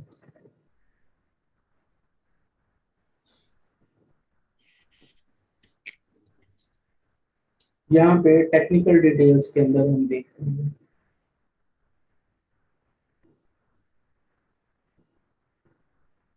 अब हम टेक्निकल डिटेल्स में आपको पता चल रहा है कि क्रोम के ऊपर कितने यूजर्स हैं, न्यू यूजर्स कितने आए हैं, इंगेज यूजर कितने हैं। ठीक है, उसके अलावा सबसे ज्यादा क्रोम के विजिटर्स हैं हमारी साइट के ऊपर, उसके बाद सफारी के हैं, देन एंड्रॉयड वेब व्यू के हैं, उसके बाद सफारी इन ऐप के हैं, फिर सैमसंग इंटरनेट, फिर फायरफॉक्स, फिर एज, फिर एफबीएन, फिर मोजिला, उसके बाद इंटरनेट एक्सप्लोरर एंड पे। शुक्र है इंटरनेट एक्सप्लोरर से भी यूजर आ रहे हैं, 3 यूजर।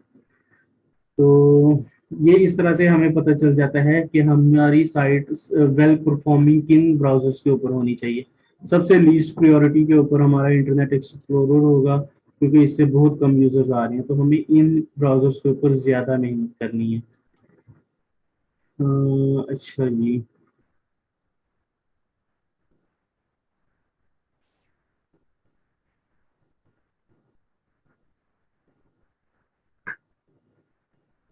लास्ट 30 मिनट्स में हमारे पास दो यूजर्स आए हैं अब यहाँ पे देखें तो ये इस अप्रैल 30 से लेकर मई 27 तक की रिपोर्ट है। एंड्रॉयड से 701 यूजर आए हैं, आईओएस से 511, लिनक्स से इतने आए हैं, विंडोज से इतने आए हैं, मैकिनटॉश से ये आए हैं, और क्रोम ऑपरेटिंग सिस्टम से इतने हैं, और ब्लैकबेरी से इतने। देन मोबाइल से 1.2 के और वेब डेस्कटॉप से 377, मतलब बहुत ज़्यादा डिफरेंस है कि मोबाइल से सबसे ज़्यादा यूज़र आ रहे हैं, फिर डेस्कटॉप से आ रहे हैं, फिर टैबलेट से आ रही हैं। तो हमारी फर्स्ट प्रायोरिटी ये है होनी चाहिए कि मोबाइल के ऊपर हमारी वेबसाइट बिल्कुल सही चलनी चाहिए। अच्छा जी, उसके अलावा यहाँ पे ये वही रिपोर्ट्स डिफरेंट चार्ट्स में शो हो रही हैं आपको। नेक्स्ट अगर आप सर ऐसी तो नहीं हो सकती कि किसने क्लिक किए तो वो भी स्पेसिफाई कर हो सकती है, ऐसी कोई चीज हो सकती है इसमें सर? कैसे कि किस पर्सन ने क्लिक किया है? Yes sir. नहीं, ऐसी ऐसा सर। ऐसा नहीं होता। ठीक है सर। अच्छा, रिटेंशन में हमारे वो वाले यूजर्स आ रहे होते हैं जो कि हमारी वेबसाइट के साथ हमारी वेबसाइट के रेगुलर विजिटर्स होते हैं। रिटेंशन रेट आ रहा होता है इसमें कि रिपीटेड यूजर्स कितने हैं इसके डेली बेस पे या वीकली बेस पे। तो इसमें न्यू यूजर 1.2 के और रिटर्निंग यूजर्स हमारे 109 हैं, मतलब रिटर्निंग यूजर्स हमारे बहुत कम हैं as compared to new users. हमें अपने कंटेंट के ऊपर ज़्यादा फोकस करना है कि ये वाले जो यूजर्स हैं ये रिटर्निंग यूजर बने। इसके लिए हमें ईमेल मार्केटिंग भी पड़नी है कि ईमेल न्यूज़लेटर सेंड करना पड़ेगा। तो आप देखें कि हमने एक बिल्कुल सिंपल सी चीज से शुरू किया, उसके अंदर कितनी ज्यादा चीजें आ गई और हम कितनी सर्विसेज ऑफर कर सकते हैं। आप अपने क्लाइंट्स को अब ये भी बता सकते हैं कि हमारी वेबसाइट के ऊपर रिटर्निंग यूजर्स बहुत कम हैं। अगर हम इनको इंक्रीज करना चाहते हैं तो हमें अपनी वेबसाइट के ऊपर जो है ना वो मेलचिम न्यूज़लेटर भी अप्लाई करना चाहिए। और भी इसकी डिफरेंट टेक्निक्स हो सकती हैं यूजर्स को रिटर्न करवाने के लिए। देन मोनेटाइजेशन के अंदर हमारी वेबसाइट अगर मोनेटाइज है तो उसका ओवरव्यू आ रहा था। ई कॉमर्स परचेजेस अगर कोई प्रोडक्ट्स हैं तो उनके परचेजेस वगैरह यहाँ पे काउंट हो रहे होते हैं। खैर अभी तो ये साइट मोनेटाइज नहीं है इसलिए इस तरह से आ रही है। इंगेजमेंट के अंदर यूजर्स की जो इंगेजमेंट है हमारी वेबसाइट के ऊपर वो आ रही होती है। इवेंट्स पेज एंड स्क्रीन्स के ऊपर आ रही होती हैं। डिफरेंट इवेंट्स डिफरेंट मौकों पे ट्रिगर हो रहे होते हैं, वो सारे इवेंट्स यहाँ पे आ रहे होते हैं। तो बेसिकली ये एक रिपोर्टिंग टूल है जिसको हम अपने फायदे के लिए यूज कर सकते हैं। कल मैंने आपको एक और चीज भी बतानी है कि हम अपनी वेबसाइट को गूगल के सर्च इंजन में सबमिट कैसे करते हैं और अपनी वेबसाइट के जो टेक्निकल इश्यूज होते हैं उनको कैसे फिक्स करते हैं। ठीक हो गया students? Yes sir. Okay thank you so much students. अपना ख्याल रखिएगा, मुझे अपनी दुआ में याद रखिएगा। इंशाल्लाह कल मिलेंगे। कल मीन्स के next working day. Allah Hafiz. Allah Hafiz. Sir thank you sir.